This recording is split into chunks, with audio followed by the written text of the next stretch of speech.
Kristi, welcome to another chat video. Actually, this is kind of part 2 of the chat video that I just put up. So what happened was I was editing that chat video. If you haven't seen that chat video, I'll put a link to it down in the description box. But I was editing that video and realized that number one, it was going to be a really long video, probably like 25 minutes long, and I figured it would be better to break it up because there were a couple things in the topics that I talk about in that I kind of wanted to just do a little bit of a segue into it and just talk about a couple things leading up to it. So, but first I wanted to mention that I just noticed that today, today is Sunday, March 10th. Today is the start of National Sleep Week. So apparently it's National Sleep Week. I didn't even realize that was a thing. I thought it was kind of ironic that they have it the week after we just lost an hour of sleep though. But I just thought it would be worth mentioning because, you know, that's part of planning us healthy. One of the things of getting healthy, you all know that sleep is something that I've worked on the last couple years, just trying to really focus on getting at least 7 hours, or I should say not at least, trying to work on getting an average of 7 hours of sleep a night. They say that 7 to 9 hours is optimal for adults. So let me know in the comments what you usually get. I know a lot of people don't get the recommended number of hours of sleep. Sleep is definitely important, but it's not one of the topics that I was going to go into in this video. I just saw that it was National Sleep Week and thought that I would mention it. And I was just curious how many hours you average a night. So I've really been trying for 7.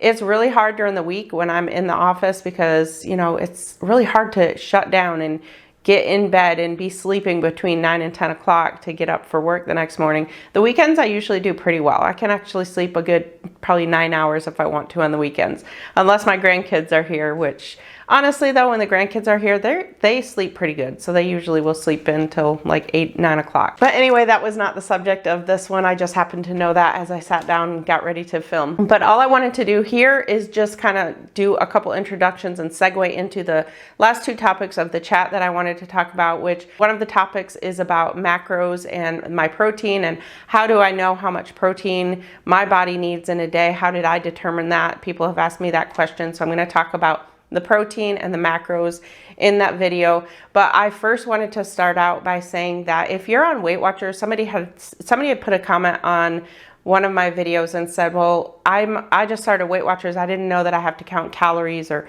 pay attention to protein and all that. You don't have to.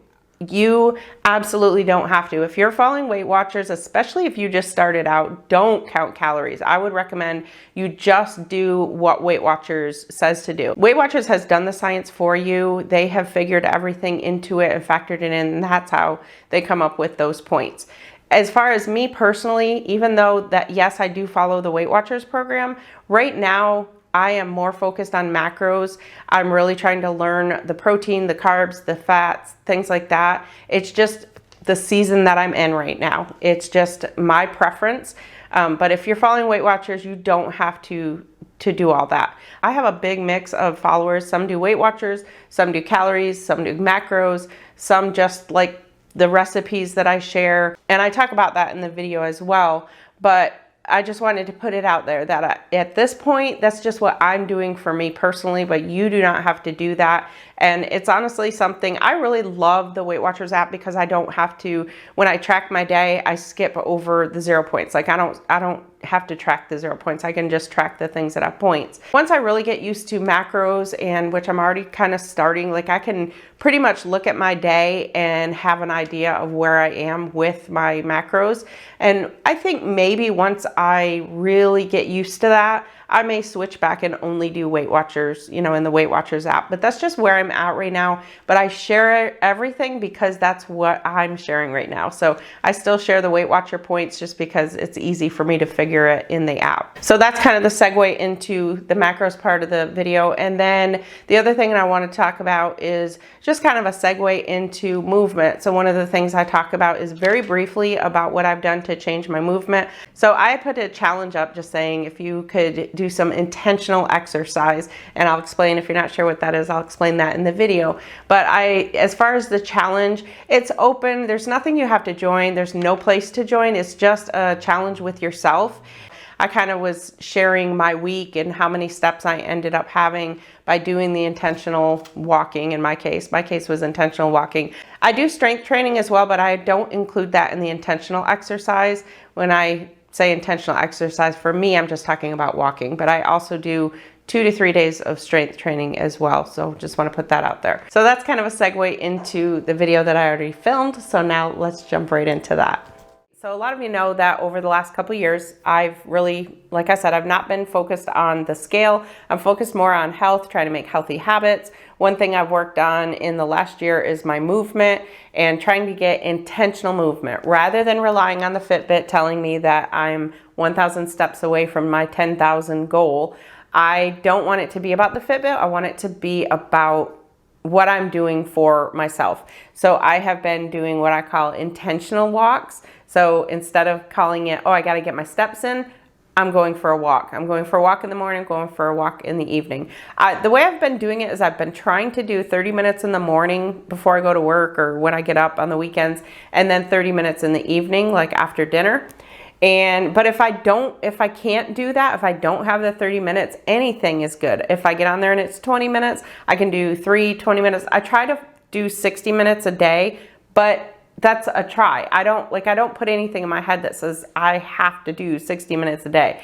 I, for the most part, usually end up hitting the 60 minutes. But if if I'm not feeling good at night or something, then I won't worry about it. But for the most part, I've been averaging 12,000 steps a day by doing that. All right, I had to change my battery.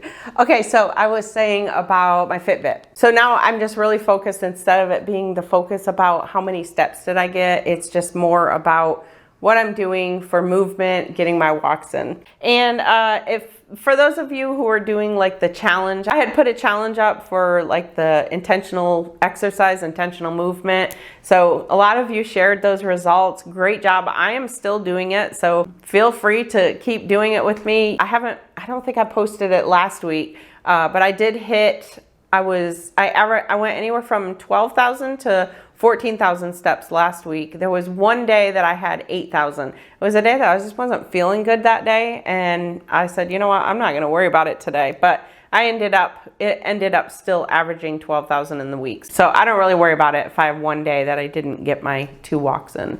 A lot of you ask, how do you know how much protein you need? For me personally, the way that I worked it out with my doctor, we do 1 gram per pound of lean body weight. So in other words, if my goal weight is going to be 130 pounds, which that's really not what it's going to be, but as far as I'm only not even 5 foot tall, so actually I think 130 is still considered overweight. But that would be the range. So if your goal weight is 130 pounds, then that is what I'm shooting for protein. So I do 1 gram per pound of goal weight. And then what I do is I just try and make sure that I hit my protein, and then I let my fats and my carbs fall where they fall. Some days I'm higher in fats, some days I'm higher in carbs. I don't follow a low carb diet, but being over 50, I do watch my carbs. In other words, if my carbs are high on a day because I had a potato or I had rice or I had whole wheat sourdough toast or something like that, I absolutely don't worry about it. If my carbs were high because I had a lot of refined things like chips or crackers or, like refined carbs, those are the days that I try not to have a lot of those days. And that's what I was talking about when I talk about in moderation. I really try to have most of my days be where my protein's where it needs to be, and then my fats is mostly healthy fats, and my carbs is the complex carbs and not the simple refined carbs. Now, I know I have a whole genre of followers. So some of you follow Weight Watchers, some of you count calories, some of you just follow me because of the recipes. You like the recipes. So I have quite a few who follow keto, and you all know my feeling about keto. I personally, no, keto is not in the books for me. It's never going to happen. I'm never going to stay consistent with it, and I don't like the way it makes my body feel. But I have some of you who are a couple, I don't know if she'll watch this, but I have some who are very close friends of mine who do wonderful on keto and have great results from it. not necessarily just weight, but health and everything. Again, the purpose of my channel is not to tell anybody what is the right or wrong way to eat, because there is no right or wrong way to eat for anybody. I don't care who tells you what. We all have so many differences in us. When I eat, for example, a steak, it's gonna do different to my body than it is to your body. When I eat a banana, it's gonna be different in my body than it is in your body, because we all have different DNA and we all have different digestive systems. Everything is so different about us. So what works for one doesn't work for everybody else. And so that is what I love about this channel, though, that it's not about, I mean, I share my journey and I share what works for me and I share the food that I share, but not at all for you to follow it. I mean, you do you. It's basically just to give you ideas and to show you the things that I'm making, and then you do the tweaks the way you want. Before we go to the rest of the video, I want to pop in and I also want to mention about what I eat in a day videos. So something that you will see a lot is what I eat in a day videos, whether it's on my channel, other channels, you'll see it on social media. A lot of times people will put like a before and after and then show what they eat in the day. I want everybody to keep in mind that when people share those before and afters, they're meant to just be motivators. That's all they are.